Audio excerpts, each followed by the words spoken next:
Assalamualaikum warahmatullahi wabarakatuh. Pada mata kuliah seminar proposal kali ini yaitu presentasi dari kelompok 3 ya.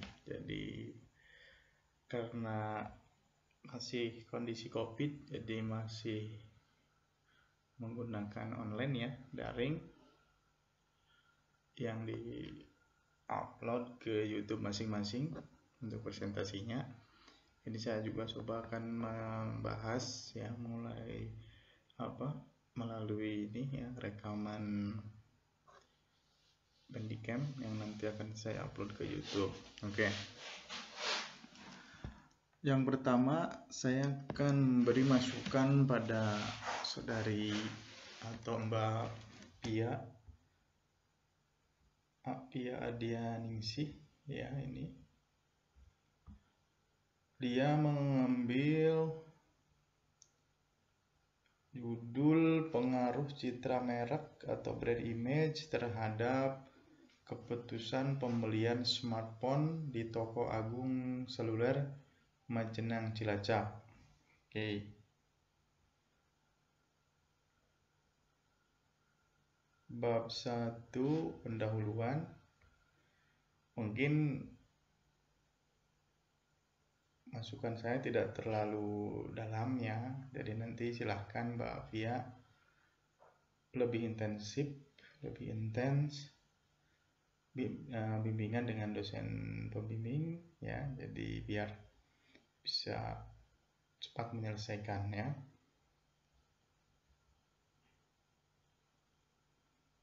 Ini hanya sedikit saja yang bisa saya koreksi di sini.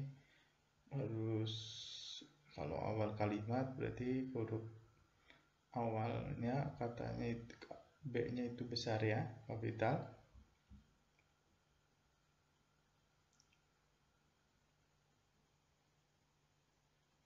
Oke, mungkin di dalam pengutipan juga ya, saya Yusri Abdillah ya, diambilnya yang nama belakangnya saja. Oke.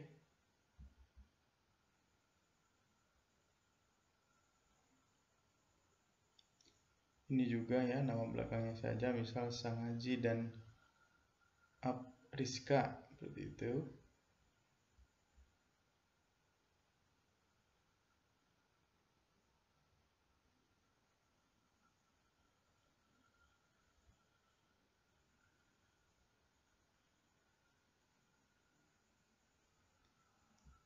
Untuk batasan masalah cukup ya 2 saja, ini udah termasuk ya, berarti pada citra merek, brand image, dan keputusan pembelian smartphone, itu saja ya. Ini yang diwarnai kuning dihapus saja.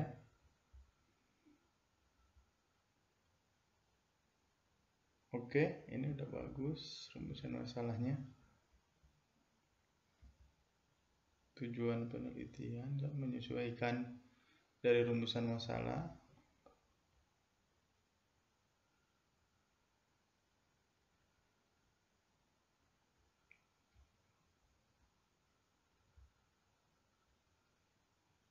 Oke, bagus ya.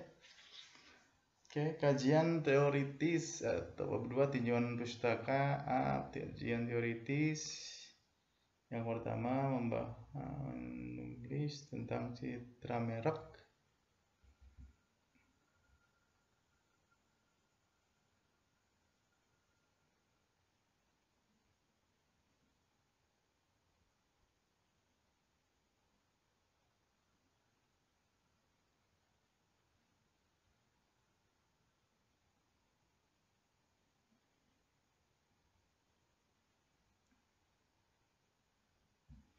Yang kedua ini keputusan pembelian. Oke.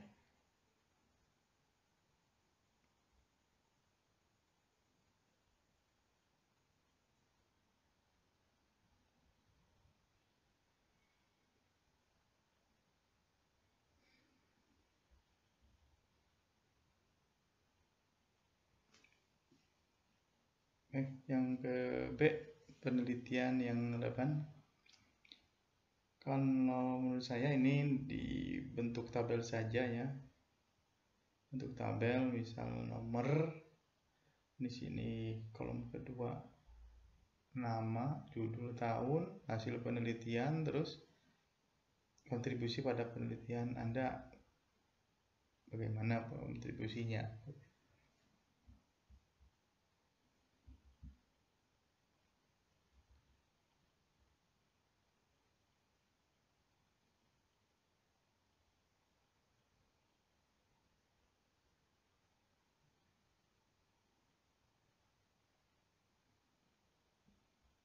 Ini coba cek kembali ini namanya ya. Terus di sini halamannya 33.253. Apa ini? 32 sampai 53 atau mana? Dicek kembali, barangkali ada kekeliruan di sini.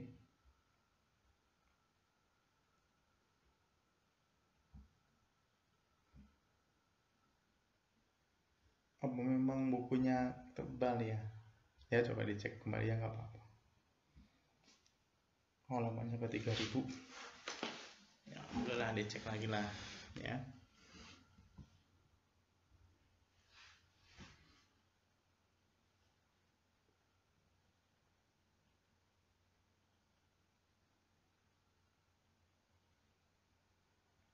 Ini citra merahnya R, belum. R-nya apa? R sama dengan apa? Ini belum ya.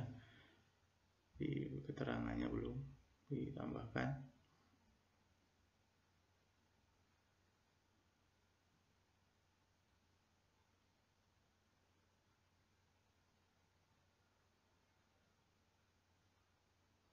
Oke, saya juga rasa sudah cukup untuk yang Mbak Pia Ardianingsih.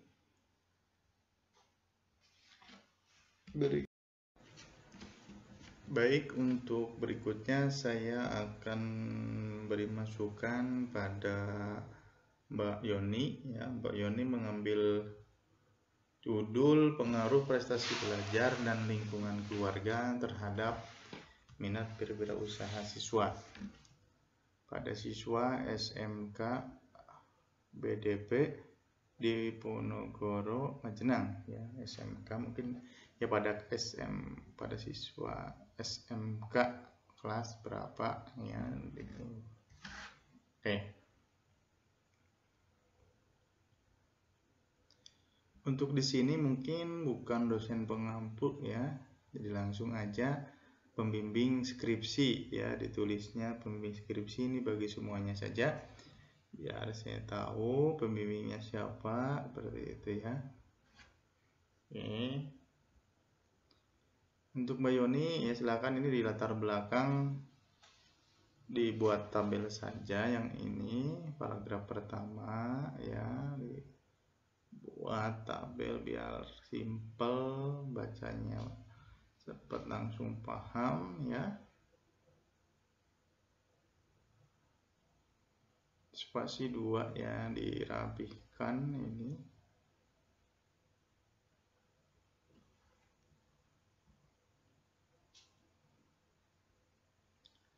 Untuk judul nggak usah kapital di sinilah, di tulisan kecil atau huruf kecil nggak apa-apa. Nah di sini ada kesalahan nih, harusnya B di sini, geser ke sini. Terus identifikasi masalah. Oke, minat berwirausaha siswa masih sedikit. Oke. Terus faktor yang kedua, kalau menurut saya dihapus saja. Terus ditambah munculkan mungkin prestasi belajar di sana bagaimana ya, seperti apa nilainya ya. Terus di lingkungan keluarga ya, contohnya kalau identifikasi masalah itu gap antara idealis sama kenyataan ya, kenyataan di lapangan gitu. Misalkan idealnya di lingkungan keluarga, orang tua mendukung anaknya belajar penuh, misal dengan cara tidak menonton TV pas jam belajar ya. Terus ya kenyataannya di lingkungan keluarga, di jam belajar masih menonton TV itu misalnya ya.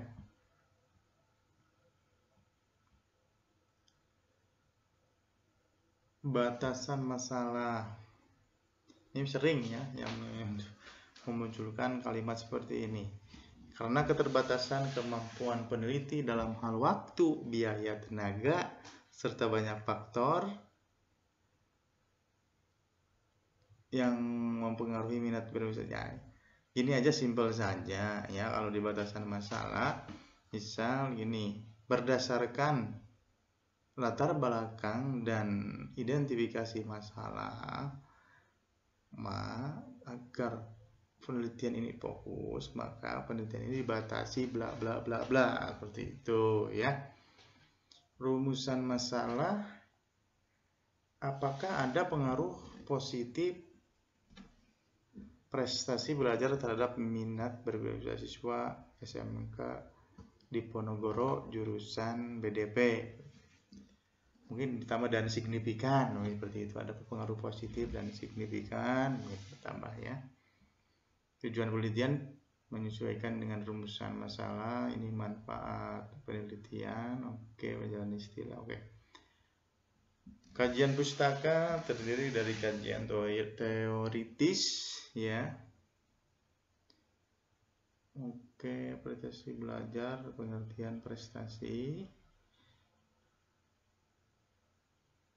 Ahmad Rizal ya, nih ya, ditegaskan lagi kalau mengutip ya usah nama lengkap ya, biasanya itu nama belakangnya saja, misal Rizali dan kawan-kawan seperti itu.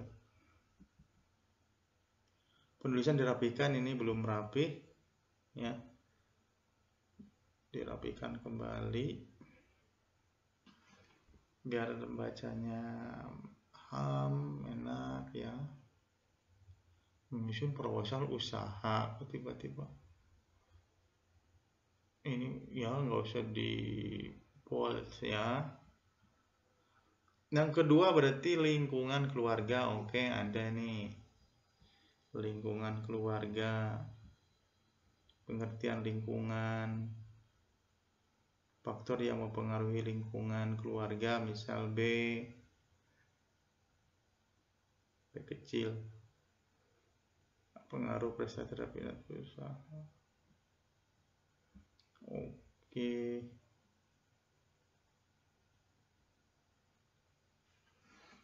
Penulisan dirapihkan kembali ya. Minat berwirausaha 3, oke, udah. Yang penulisannya belum rapi. Udah lengkap, belum rapi nih.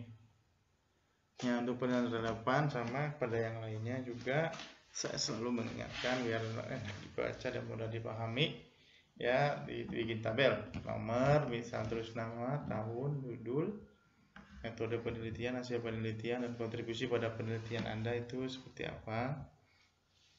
Oke, pernah berpikir. Nah, ini yang paling soroti di sini desain atau di paradigmanya. Nah, ini X1, X2 secara bersama-sama belum ya. Coba lihat nanti punya Mbak Yulia, boleh silahkan lihat ya. Terus sumber dari paradigma ini apa ya? Pendapat siapa, tahun dan halaman. Hipotesisnya. Hipotesis misalnya tidak ada pengaruh positif prestasi belajar terhadap minat berwirausaha siswa. Terus satunya hak alternatifnya, misal HA-nya itu, terus di bawahnya seperti itu ya, sama. Oke, itu untuk Mbak Yoni. Daftar pustaka. Ini belum ada judulnya ya, silahkan ditambahkan. Oke. Berikutnya saya akan bahas punya Mbak Ali Taufik. Ali Taufik ya. Ali Taufik Hidayat di sini mengambil judul Pengaruh kuliah online terhadap kualitas pembelajaran mahasiswa jurusan pendidikan ekonomi. Ya, mungkin jurusannya diganti oleh prodi ya, program studi. Setelah saya cermati ke bawah di bab 2 ya.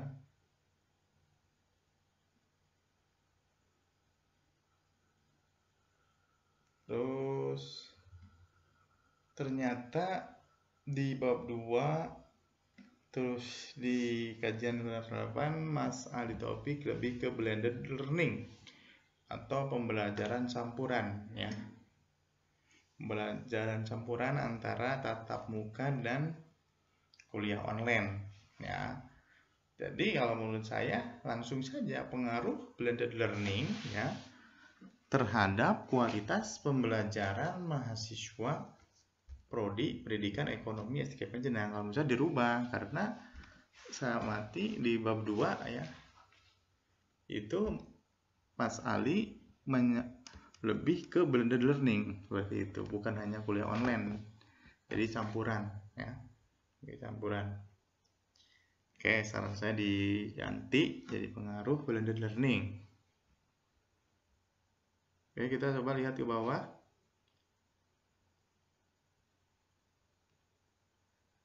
Nah, saya perlu ingatkan kalau itu diikuti nama tempat itu dipisah, tapi kalau bukan nama tempat digabung. Misal di Semarang, di Jogja, di mana gitu ya. Tempat berarti dipisah. Kalau misal tidak bukan tempat menyatakan tempat berarti digabung. Nah, oke, sini masukkan di sini. Nah, ini belum menurut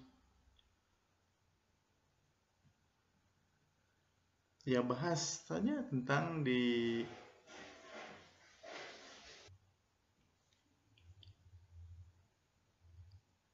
latar belakang, berarti bahas tentang pendahuluannya ya, menulis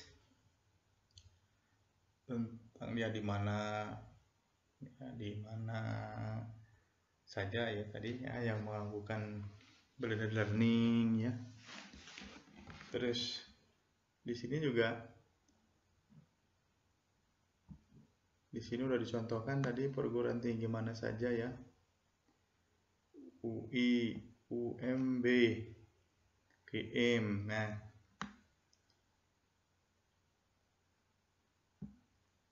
di sini tahun belum. Nggak usah ditulis mahasiswi UPI Prodi Tata Negara Jurusan, tidak usah. Misal menurut Yuniarti tahun, halaman, kalau dari buku ya pengembangan adalah seperti itu ya.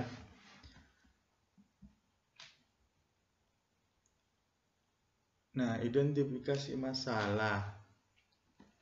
Satu, bagaimana peningkatan pemahaman dan pengertian yang dihasilkan pada kuliah online sebagai media. Kalau identifikasi masalah kan bukan bentuk pertanyaan ya. Kalau ini kan berarti bentuk pertanyaan. Nah, kalau identifikasi masalah, contoh ya, kalau di misal tentang pembelajaran blended learning, misal literasi teknologi dosen dan mahasiswa cukup bagus, misal ya. Biaya penyelenggaraan perkuliahan jauh lebih murah, bisa ya. Kesulitan membuat konten e-learning yang menarik seperti itu. Misal mahasiswa waktunya terbatas karena sebagai karyawan, kalau harus tatap muka saja kan mungkin ya untuk jumlah kehadirannya akan rendah ya, seperti itu ya, bukan pertanyaan. Kalau Ini pertanyaannya bagaimana. Kalau ini ya di rumusan masalah, pertanyaan seperti ini. Nah, rumusan masalah dan tujuan penelitian itu harus sinkron, harus ya, berarti rumusan masalah, tujuan penelitian itu menyesuaikan rumusan masalah. Nah, di sini kita perhatikan ada rumusan masalah ada dua. Apakah e-learning daring benar-benar memberikan pengalaman yang berbeda sehingga mampu mengatasi kebosanan dan kejenuhan dalam belajar dengan metode biasa? Bandingkan, ya, ini perbandingan ya. Apakah e-learning atau daring dapat mengatasi permasalahan waktu dan tempat untuk lebih memudahkan dengan hanya fasilitas komputer yang tersambung internet atau gadget? Kembali juga judulnya tadi, pengaruh learning terhadap atau daring terhadap kualitas pembelajaran. Nah, kualitasnya di sini mana? Seperti itu ya, yang menunjukkan kualitas ya. Misal kualitas itu bisa dilihat dari keefektifan, dari keefisienan. Ya, kualitas pembelajaran itu silakan ya, indikatornya apa saja sih untuk kualitas. Misal ketercapaian pembelajarannya bagaimana, kan simpel seperti itu ya. Nah, di sini juga ada di sini tujuannya, maksud dan tujuan. Langsung tujuan penelitian saja seperti itu ya. Di sini tentang efektivitas juga dibuka ya, ditulis. Bagaimana efektivitas kuliah? Nah, ini kan kalau menurut saya di sini bagaimana efektivitas pembelajaran ya, mau daring mau belajar daring silakan yang mana ya Anda pilih. Di Prodi Ekonomi STKIP Majenang, nah, seperti itu. Bagaimana efektivitas, bagaimana efisiensi, keefisienan, bagaimana ketercapaian pembelajaran menggunakan daring di STKIP Majenang. Seperti itu kalau menurut saya ya, rumusan masalahnya. Tujuannya nanti ya, pertama untuk mengetahui keefektivitasan, kedua keefisienan, ketercapaian, seperti itu ya. Jadi itu menurut saya, silahkan dipikirkan kembali ya, diskusikan dengan bimbing ya. Oh, ini saran saya seperti ini ya. Kita coba lihat ke bawah. Oke, untuk berikutnya yang belum, tujuan, manfaat atau manfaatnya belum, manfaat penelitian, terus penjelasan istilah belum. Nah, ini kan kita nggak bahas model ya, kajian teorinya ya. Kajian teori ini bukan kajian teori, jadi bab 2 itu kajian pustaka ya kalau di sistematika skripsi STKIP. Nah, di sini kajian teoritis, ini kajian pustaka, definisi model kan bikin. Ini kan bukan penelitian pengembangan ya. Di sini kok ada pengertian penelitian pengembangan, itu kan bukan mengembangkan ya. Menurut saya nggak usah ini, langsung aja satu pembelajaran campuran atau blended learning. Nah, ini yang maksud saya ini di kajian pustakanya juga blended learning ya, pembelajaran campuran. Terus ke bawah ada learning. B, konsep blended learning ya. Pedagogi, teknologi, teori pembelajaran. Ini sangat kurang ya, kajian pustakanya kurang. Yang harus ada di kajian pustaka berdasarkan judul ya, itu yang pertama tadi tentang daring, kuliah daring atau blended learning ya. Kamu ini kajian pustaka tadi blended learning ada, udah tinggal ditambahkan yang kurang apanya. Terus kualitas pembelajaran ya, ada pengertian kualitas pembelajaran, misalnya kualitas yang bagus, kriteria ya, jenis-jenis pembelajaran, kualitas, keefisienan, ke bawah kriterianya, bahwa ini bagus apa tidak kan nanti ditulis di sini. Yang C nanti ada pembelajaran di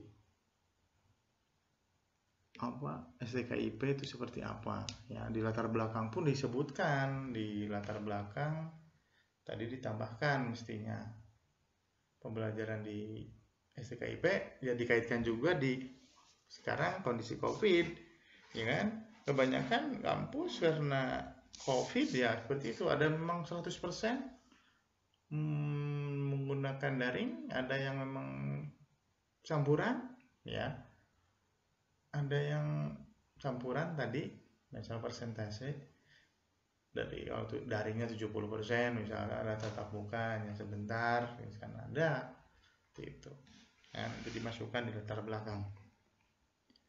Oke, untuk kajian berhadapan silahkan sama dengan yang lain ya, saran saya dibikin tabel saja ya, tadi terdiri dari nomor, nama, judul, tahun, metode penelitian, hasil penelitian, dan kontribusi pada penelitian Anda seperti apa. Oke, ini juga blended learning di sini ya.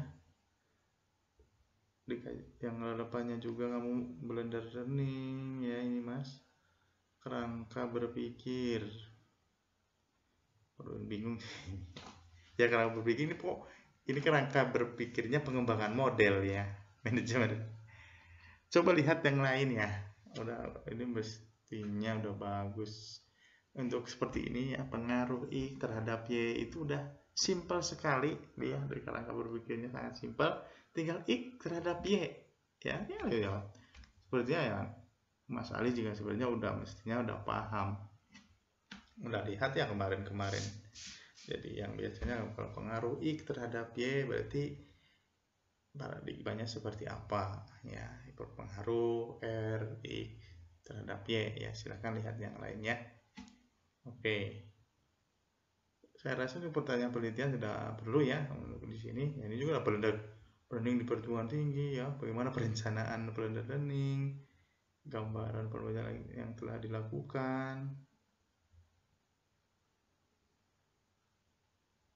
Ya, ini mungkin yang di rumusan masalah bisa ini ya, dimasukkan yang rumusan masalah. Tapi kalau di sistematika di sini pertanyaan penelitian tidak usah.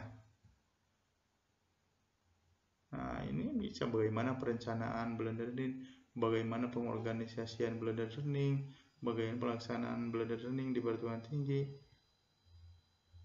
yang student centered learning. Ya, jadi yang berdasarkan ini ya, yang sesuai. Ya, ini bisa ditambahkan ke nanti di rumusan masalah bisa. Oke, tulis tambahkan hipotesis belum? Ya, hipotesis. Hipotesisnya misal tidak ada pengaruh antara perkuliahan online terhadap kualitas pembelajaran di prodi ekonomi STKIP Majenang, misal seperti itu. Oke, itu saja mungkin yang bisa saya masukkan ke Mas Ali ya.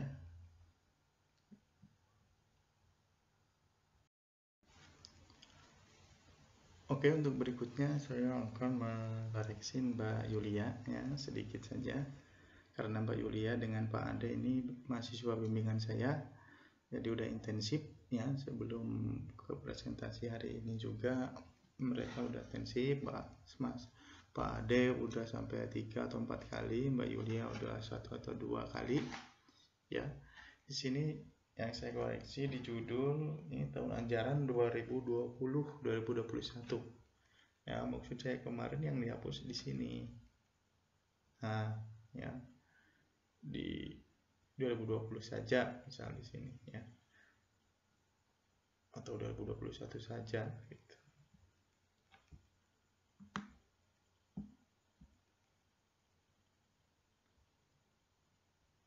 Ini udah ke bab 3. Nah, di sini saya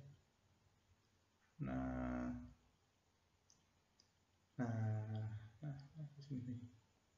Nah, pada kontribusi. Udah, ini kontribusi pada penelitian, nggak usah ada Anda. Nah, di sini malah Anda itu menulis untuk mengetahui besarnya. Ini kan tujuan dari penelitian ini, ya. Jadi mestinya nomor, nama, judul, dan tahun hasil penelitian, tujuan penelitian, baru kontribusi pada penelitian. Kontribusinya apa?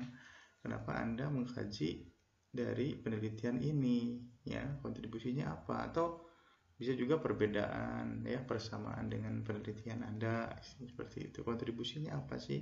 Gitu ya. Oke.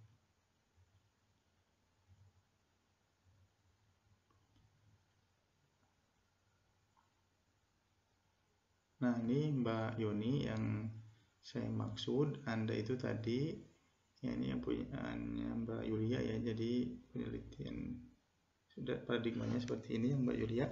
Nah, ini X1 dan X2 secara bersama-sama terhadap Y, gitu. Nah,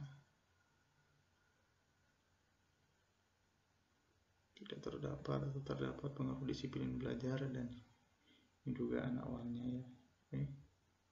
Itu mungkin untuk Mbak Yulia.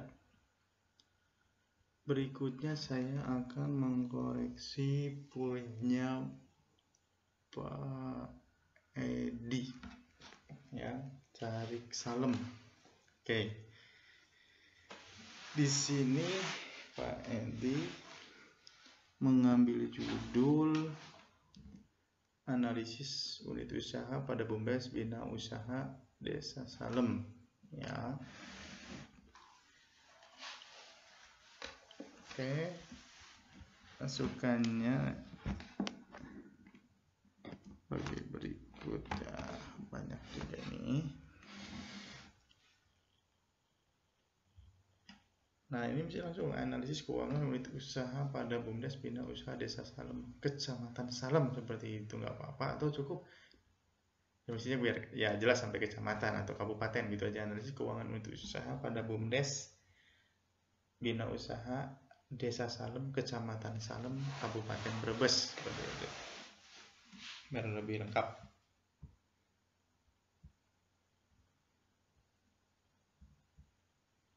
Ya, ini latar belakang.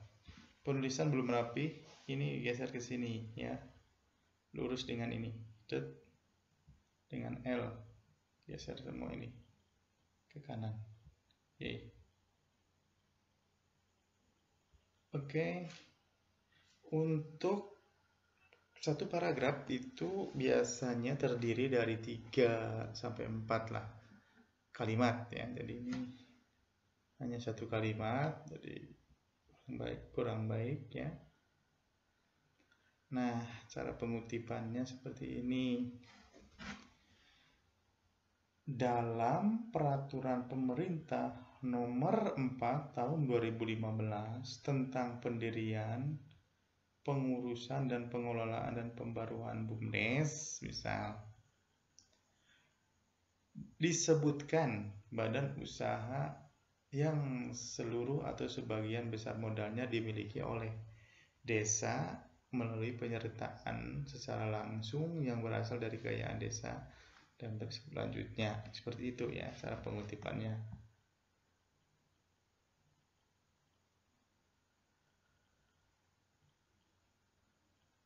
Nah, ini juga satu kalimat, ya.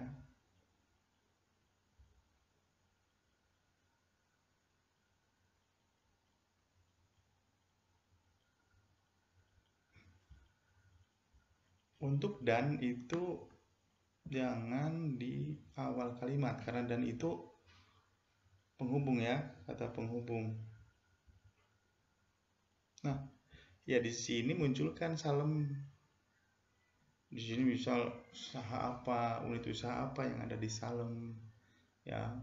Mungkin berdirinya, latar belakang berdiri, misal, ya, BUMDes, ya. Terus di bawah BUMDes itu ada berapa unit usaha yang munculkan di sini, ya, seperti itu. Data yang aktif, unit usaha yang aktif, yang ini, ya, silahkan dimunculkan kata-katanya, silahkan nanti disambung, dimasukkan ke sini, ya. Dan akhirnya nanti setelah masukkan. Nah, di bawah, paling bawah latar belakang di sini berdasarkan uraian, maka misal tulis tertarik untuk meneliti tentang analisis unit usaha di BUMDes Salem, seperti itu. Jadi dimasukkan ya, Salemnya belum tentang BUMDes di Salem. Oke. Identifikasi masalah, oke.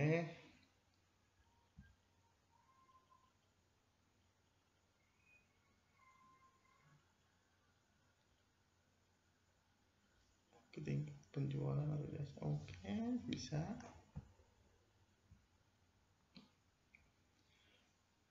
Oke, untuk perumusan masalah nomor 1, 2, oke. Nomor 3 mungkin bisa seperti ini.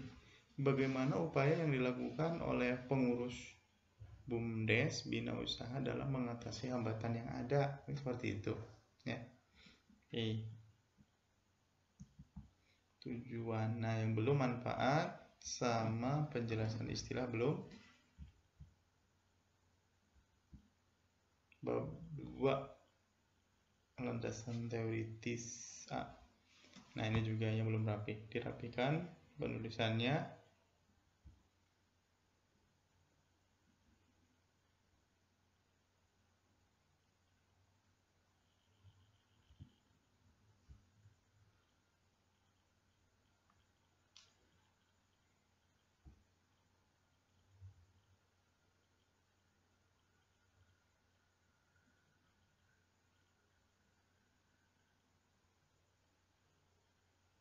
Nah, ini yang belum muncul BUMDes ya, BUMDes Salem maksudnya dimunculkan di sini.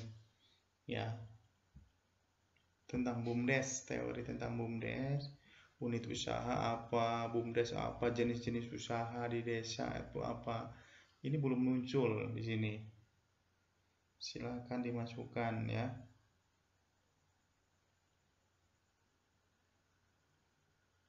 Nah, di sini misal landasan teoritis. 1. Analisis keuangan. A kecil, pengertian analisis keuangan.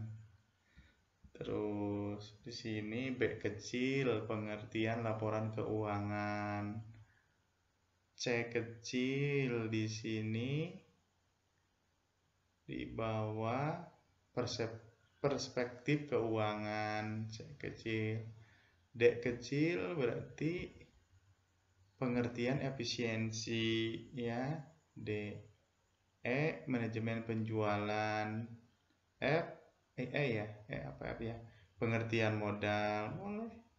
Nah, berarti 2 ini tentang BUMDes dan unit usaha di BUMDes. Misal pengertian BUMDes, unit usaha yang ada di BUMDes, seperti itu. Misal BUMDes Salem berdirinya kapan, seperti itu ya. Oke. Oh, ini analisis rasio keuangan berarti ke atas. Ini kajian penelitiannya di bawah ya. B oke, tapi di bawah. Ini analisis keuangan berarti ke atas maksudnya. Rentabilitas dirapikan. Nah, berarti di sini kajian penelitian relevan itu di atas, di bawahnya tadi A ya, yang kajian teoritis, di atasnya C karena pikir di sini belum ya. Oke.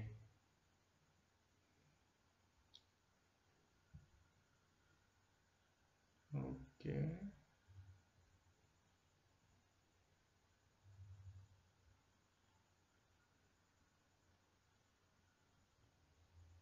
Hipotesis mungkin ini mah apa ini ya, ini kalau menurut saya ini yang ini tidak ada peningkatan PAD setelah ada unit usaha pada BUMDes misal, atau ada peningkat ya H0-nya satunya misal ada peningkatan PAD setelah ada unit usaha pada BUMDes, ini seperti itu. Oke, itu mungkin masukan dari saya. Silakan intensif dengan bimbing masing-masing. Oke, berikutnya Pak Ali Mastur ya, Pak Ali Mastur cari gambaran mengambil judul pengaruh usaha mikro kecil menengah atau UMKM terhadap pertumbuhan ekonomi di Desa Banjaran, Kecamatan Salem, Kabupaten Brebes. Sudah lengkap, bagus.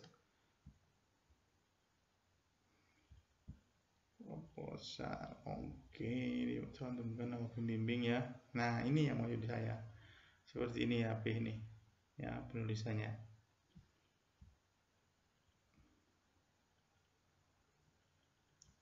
Tumbuhan GNP ya, sebelum GNP itu kepanjangannya apa, baru disingkat dalam kurung GNP ya.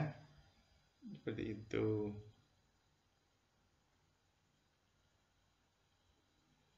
Nah, kan ini Desa Banjarannya kan dimunculkan di sini mulai, oke. Bagus ini dulu. Sehingga Desa Banjaran ya, perdagangannya apa, UMKM-nya apa aja di sana sebutkan. Oke.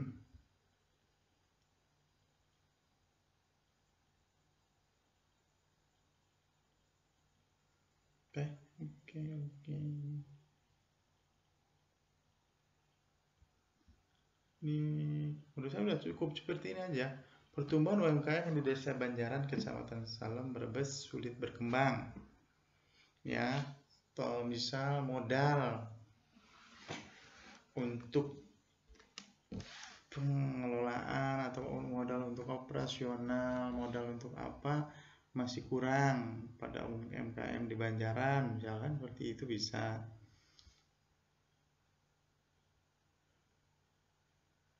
Pertumbuhan ekonomi ini datanya ada enggak ini ya, misal modal yang tidak cukup untuk UMKM pendirian ya, terus yang ada PIRT seperti itu.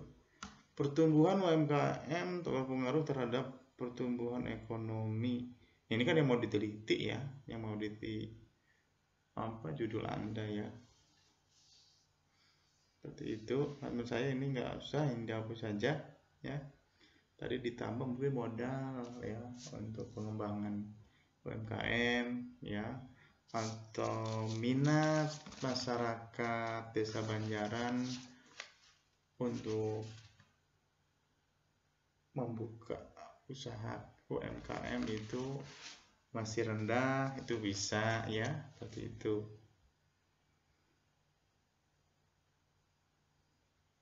Bagaimana pengelolaan UMKM di Desa Banjaran? Ya, kalau menurut saya tambah satu lagi, yang nomor 2, bagaimana pertumbuhan ekonomi di Desa Banjaran selama ya nanti 3 tahun lah, misal sejak 2018-2020 gitu ya, bisa nanti saya pada pelaksanaan penelitiannya ya. Berarti ada bagaimana pertumbuhan ekonomi di Desa Banjaran. Yang ketiga, apakah terdapat pengaruh pertumbuhan ekonomi Desa Banjaran, boleh seperti itu, atau bagaimana pengaruh pertumbuhan ekonomi di Desa Banjaran.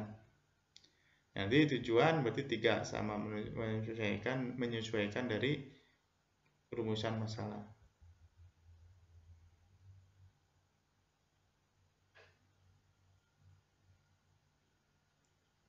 Nah, udah sebelumnya sudah saya jelaskan ke mahasiswa yang pertama presentasi. Nah, di sini langsung saja, dalam Undang-Undang Nomor 20 Pasal 1 Tahun 2008 tentang UMKM dinyatakan UMKM adalah gitu saja, bla bla bla bla, seperti itu. Atau usaha mikro adalah ya, tentang UKM. Berarti di sini bisa ya ada usaha mikro ya. Oh, ini sedangkan usaha mikro. Ya, usaha mikro dan usaha kecil. Ya, silakan nggak apa-apa. Seperti itu cara pengutipannya. Kemudian ini dihapus saja langsung, titik saja sampai sini. Ya. Nah, ini kriteria di sini, kriteria nih, kriteria UMKM. Kalau menurut saya 2 kali ditulis ya, 2 kali ditulis. Ya, kalau menurut saya ini hapus saja yang ini. Ya, ini udah kriteria kan udah ada di sini nih, kriteria UMKM dalam Undang-Undang Nomor 20 tahun 2008 tentang UMKM ya. UMKM memiliki kriteria sebagai berikut, seperti itu. Oke,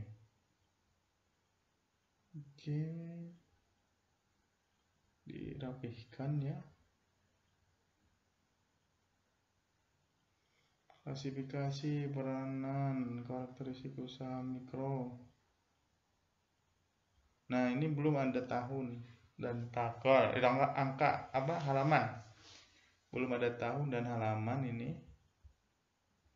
Anaroga tahun berapa, dalam kurung tahun berapa, halaman berapa.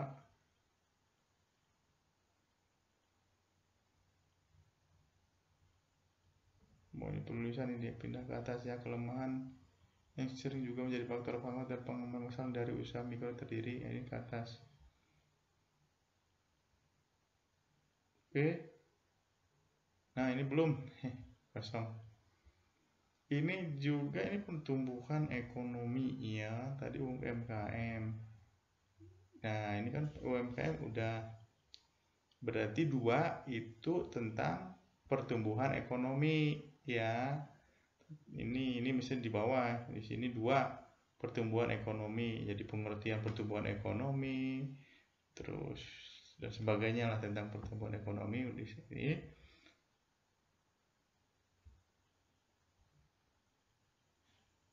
Kemajuan teknologi.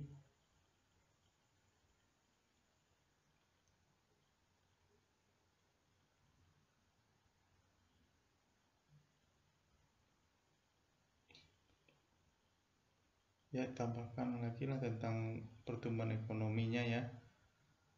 Lebih jelas. Karakteristik. Nah, apa ya? Bagus, ini ada indikator pertumbuhan ekonomi, misal oke. Masuk ini. Teori pertumbuhan ekonomi, oke. Karakter pertumbuhan ekonomi, tadi berarti yang mendapat pengertian ya. Ya, boleh. Ya. Untuk kajian relevan di atasnya C di sini. Ya, untuk kajian relevan silakan nanti dibuat. Atau dari mana sumbernya. Nah, kerangka ukur kitnya yang rapi lah, ini belum rapi. Ya, kotak-kotaknya. Terus biasanya ini sumbernya dari mana? Gitu MKM, oke, udah betul ya, pertumbuhan ekonomi. Nah, ini dari sini ke sini maksudnya apa ya, dijelaskan. Terus sumber dari mana? Potensi berpendapat sementara di masalah teliti, oke. H0 aja ya, H0-nya apa itu kan.